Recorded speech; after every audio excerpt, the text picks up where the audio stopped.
राघव को हमेशा से अमीर बनना था, लेकिन इसके लिए वो काम भी नहीं करना चाहता था। देख लेना दोस्त, एक दिन मैं बहुत अमीर आदमी बनूंगा। अरे तू कैसे अमीर आदमी बनेगा? तू तो चाय भी मुफ्त की पीता है हमारे साथ। हाँ भाई, अमीर बनने के लिए काम करना पड़ता है। अरे अमीर बनने के लिए मेहनत करनी पड़ती है भाई। अरे मेहनत तो हर आदमी करता है। तो हर आदमी क्या अमीर बन जाता है क्या? अमीर बनने के लिए मेहनत नहीं, दिमाग होना जरूरी है।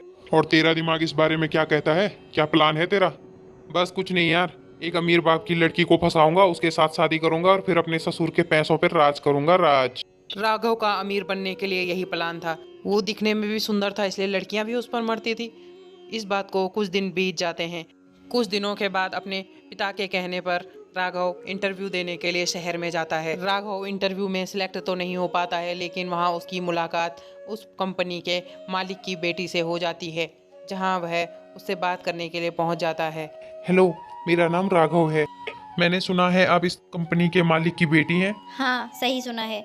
एक्चुअली मैं भी एक बहुत बड़ी कंपनी के मालिक का बेटा हूँ, तो सोचा तुमसे मिल लूँ। अच्छा, अगर ऐसी बात है तो तुम यहाँ इंटरव्यू देने क्यों आए हो? वो मेरे पापा की वजह से। वो चाहते हैं कि मैं उनकी कंपनी ज्वाइन करने से पहले कहीं दूसरी जगह नौकरी करूँ। ये पापा लोग भी ना, शह। हाँ, सही कहा तुमने। ये पापा लोग तो होते ही ऐसे हैं। इनको लगता है हमें कुछ नहीं आता है। ऐसे ही हंसी मजाक में दोनों की दोस्ती हो जाती है और फिर राघव रिया का नंबर लेकर वहां से चला जाता है। राघव घर जाने के लिए बस पर चढ़ा ही था कि थोड़ी देर बाद उसके बगल वाली सीट पर एक लड़की आकर बैठती है। वह बहुत ज़्यादा गुस्से में थी। क्या बात है मैडम, आप कुछ परेशान लग रही हैं। परेशान नहीं हूँ तो क्या करूँ? जिंदगी में पहली बार मुझे ऐसे बस पे चढ़ना पड़ रहा है। 2 करोड़ की गाड़ी अचानक बीच रास्ते में खराब हो जाए तो कोई आदमी परेशान नहीं होगा क्या? 2 करोड़ की गाड़ी? अरे वाह, ये भी तो अमीर ही लड़की है। गाड़ी की कीमत सुनकर राघव के मन में घंटी बजी। राघव जैसे ही घर पहुंचा, उसके बापूजी ने उससे कहा। क्या हुआ राघव, मिली तुझे नौकरी? नहीं बापूजी, वो नहीं मिली।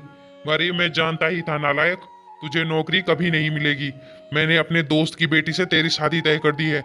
वो दहेज में हमें 20 लाख रुपए, अपनी जमीन और अपनी फैक्ट्री में तुझे आधा हिस्सा देगा। ये सब सुनते ही राघव के मन में एक बार फिर लड्डू फूटा और वो भगवान का शुक्रिया अदा करने लगा। थैंक यू भगवान, थैंक यू सो मच। इतने दिनों बाद आपने मेरे लिए कुछ किया। मैं तो आपसे तब से कह रहा था, लेकिन आज आपने एक नहीं, दो नहीं, तीन तीन तीन अमीर लड़कियों को मेरी जिंदगी में भेज दिया। थैंक यू भगवान, thank you so much. Raghav के मन में और भी लालच बनने लगा। पहले वो एक अमीर लड़की से शादी करना चाहता था, लेकिन अभी उसके पास तीन तीन अमीर लड़कियां थी। उसे इनमें से एक लड़की को चूज करना था। एक लड़की से शादी करके तो मैं अमीर हो जाऊंगा, लेकिन अगर मैंने तीनों लड़कियों से शादी कर दी तो? अरे वाह, फिर तो मेरी जिंदगी आराम से कट जाएगी।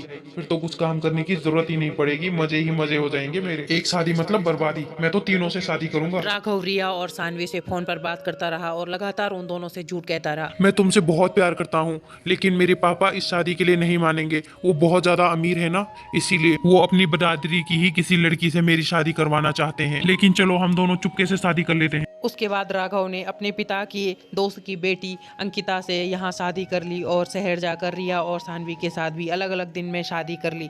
शादी के बाद राघव ने सानवी से कहा, देखो मैं तुम्हें अभी अपने घर नहीं ले जा सकता। अभी तुम कुछ दिनों अपने ही घर में रहो। मैं अपना नया बिजनेस शुरू करना चाहता हूँ। जैसे ही मेरा बिजनेस खड़ा हो जाएगा, मैं तुम्हारे पास हमेशा हमेशा के लिए उस घर से आ जाऊंगा और फिर हम दोनों साथ साथ रहेंगे। यही बात राघव ने जाकर रिया से भी कह दी और बेचारी भोली लड़कियां राघव की बातों में आ गई और बिजनेस खोलने के नाम पर राघव ने रिया और सानवी दोनों से 10-10 लाख रुपए ले लिए। पैसे लेकर वह अपने घर चला आया, जहां अंकिता उससे कहती है, सुनिए, इतने सारे पैसे आपके पास कहाँ से आए? वो मैंने शहर में नया बिजनेस शुरू किया है ना, उसी का मुनाफा है। इस पे बिल्कुल हाथ भी मत लगाना तुम। बेचारी अंकिता भी भोली थी, वह भी मान जाती है। ऐसे ही बहुत दिन बीत जाते हैं।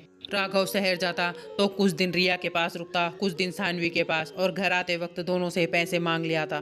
और जब वह घर में आता तो अपना समय अंकिता के साथ भी बिताता और अपने ससे फैक्ट्री का आधा मुनाफा भी ले लेता था। ऐसे ही बहुत दिन बीत जाते हैं। कुछ ही दिनों में वह बहुत सारे पैसे जमा कर लेता है। अरे वाह, अब तो मेरे पास बहुत सारे पैसे आ गए हैं। अब तो मैं इन पैसों को उड़ाने वाला हूँ।